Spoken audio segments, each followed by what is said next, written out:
नमस्कार दर्शक बंधु मु जीवन स्वागत करुच्ची मोर आज एक नुआ भिडियो तो दर्शक बंधु आम सब आपको भिडियो माध्यम जन कि सरकार तरफ जहाँ भी किसी आप नुआ नुआ अपडेट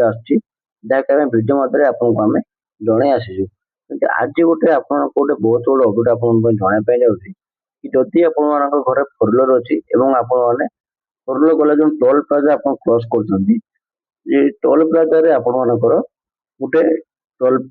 टोल क्रॉस करने गोटे आप पेय मानने आप जो पैसा आपको टंका देवाई पड़े से आपको पेमेंट करने पड़े किंतु बर्तमान सरकार तरफ गोटे आपण मान गोटे बहुत बड़ अपडेट नहीं आसी कि सरकार एवं जदि आपण मैंने जी किलोमीटर क्रॉस कर किलोमीटर आपको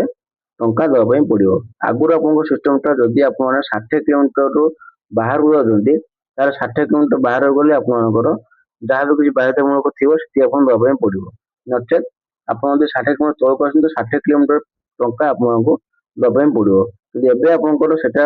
गोटे अपडेट आप जदि आप 10 ରୁ 15 किलोमीटर आप जाऊँगी आपको जी टंका आपको टोल प्लाजा लगे तो से आपंकर देवाई पड़ो तो से विषय में कथा हाँ कि आपंकर केते टंका देवाई पड़ो एवं केते किलोमीटर डिस्टेंस आपने सब टंका दे पारे तो चाहतु से विषय जाना पूर्व जदि आप भिडियो नुआ अच्छा तो भिडियो को लाइक कर दियो चैनल टी को सब्सक्राइब कर दियो पाखर बेल आइकन को ऑल सेट कर दियो तो चाहतु जाना कौन हो न्यूज टी तो देखिए ये आपको लिखाई कि बदली गला नियम माने आपंकर 26 तारीख न्यूज अपडेट आदि आप प्रायतः जातीय राजपथ किंबा एक्सप्रेस वे यात्रा करती तेज NHAI यही नूतन नियम आपण एक बड़ आश्वस्ति आनी देछि। सरकार टोल टैक्स आदाय कर पुराना फर्मुला को संपूर्ण रूपे बदलाई नूतन सिस्टम लागू कर वर्तमान हाईवे गाड़ी चलाता लोकों इच्छाधीन टोल आदाय करने संभव होना यही नूतन नियम सीधा सड़क उद्देश्य है देशव्यापी कोटी कोटी जानवाहन चालकों पकेट उपरे पड़ुवा बोझ को कम करने एवं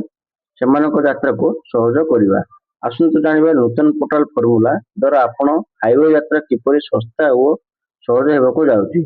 सूचना योग्य जे पुराना नियम अनुଯାयी जदि आपण हाईवे मात्र 10 ରୁ କିମ୍ବା 15 किलोमीटर यात्रा करते तथापि आपण संपूर्ण 60 किलोमीटर टोल प्लाजा निर्दिष्ट चार्ज पैठ करने को पड़ूला नूतन नियम अनुसार ये सिस्टम को संपूर्ण रूपे शेष कर दि जाइए वर्तमान आपण हाईवे जी किलोमीटर गाड़ी चलाइबे केवल से दूरता ही टैक्स देवाई पड़ो सैटेलाइट आधारित जीपीएस टोल कलेक्शन सिस्टम लागू होगा कारण आपण अकाउंट केवल स्थिर कर सठिक दूरता टका ही कटो जहाँफल छोट रूट्रे यात्रा कर लोक मैंने सब अधिक उपकृत हो पारे वर्तमान टोल प्लाजा लगुवा लंबा जाम संपूर्ण शेष होगापी जाऊँगी नूतन ऑटोमेटिक सिस्टम माध्यम गाड़ी गुड़िक बिना अटकी टोल क्रॉस करें जहाँफल एरिया लगुवा लंबा धाड़ी मुक्ति मिल जितेबाला गाड़ी गुड़िक बिना कारण स्टार्ट हो अटकी रहा इंधन व्यय बहु परिमाण में कमिज एवं समय आपंकर बचो तो ये आप गोटे बहुत बड़ा अपडेट देखिपे कि जदि आप 10 ରୁ 15 किलोमीटर आप जाऊँगी टंका आपको पेमेंट करने पड़ो मैंने आगुरी आप नियम था कि 60 किलोमीटर यदि आप अधिका गाड़ी ड्राइविंग कर 60 किलोमीटर प्लाजा आपको चार्जेस जहाँ भी किसी थी आपको दबाई पड़ता कि बर्तमान चेंज नंबर हो आप जी किलोमीटर आप गाड़ी चलाइबे से किलोमीटर आपको चार्जेस आपको दबाई पड़ो तो आशा करेंगे कि भिडियो आपको बहुत भल लगे जदि भिडियो भल लगे तो भिडियो को लाइक कर दियो चैनल टी को सब्सक्राइब कर रखिए कहीं जहाँ भी नुआ नुआ अपडेट पकाऊ आप पहुंची पार।